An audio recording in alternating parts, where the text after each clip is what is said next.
We're continuing coverage on the need for childcare in the Wabash Valley. As we previously told you about, we've told you about plans to expand the ISU Early Childhood Education Center. That expansion will allow for more children to be served, but it will also provide a chance for area providers to receive training and mentoring to increase the quality of care. Today, Jen Thompson shares more about the lack of access to affordable, high-quality child care.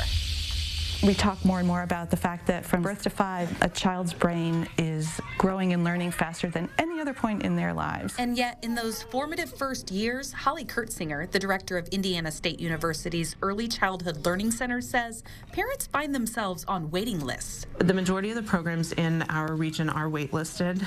Capacity, again, is a challenge for families, and the lack of capacity really impacts very diverse sectors of our workforce. Or worse, as Dorothy Chambers, Community Impact Director for the United Way of the Wabash Valley, points out, unable to afford a high-quality early learning opportunity. High-quality childcare is expensive. The the median income for families in Vigo County is $59,000. Average cost of childcare in Vigo County is $7,200. So for one child, 12% of your income is going toward childcare. If you have 2 children, you know, that's 24% of your income. Current care options include a mix of informal and formal providers, including in-home, centers, and schools. And while those are all needed and important, Chambers and Kurtzinger agree that the quality of childcare matters. Childcare is not the same as babysitting. High-quality care means age-appropriate curriculum and materials, staff that is licensed well with the credentials that they need to provide appropriate care. It means a safe environment. And really help them get that child to a point where they are kindergarten ready and set them up for school success. While evidence shows that early learning and high-quality childcare is important, the wait lists reflect that many families aren't getting that option. About half of our child care providers at this point are ranked as high-quality care.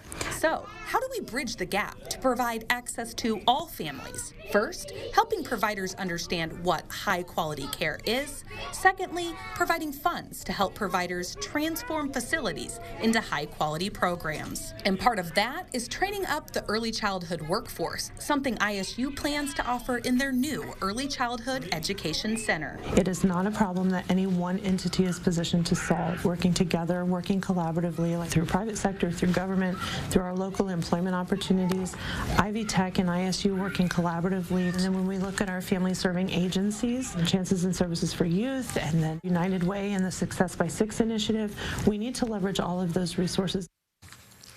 And Chambers also mentioned encouraging families and providers to participate in subsidy programs like the Child Care Development Fund and On My Way Pre-K, which enables low-income families to have better access to high-quality care.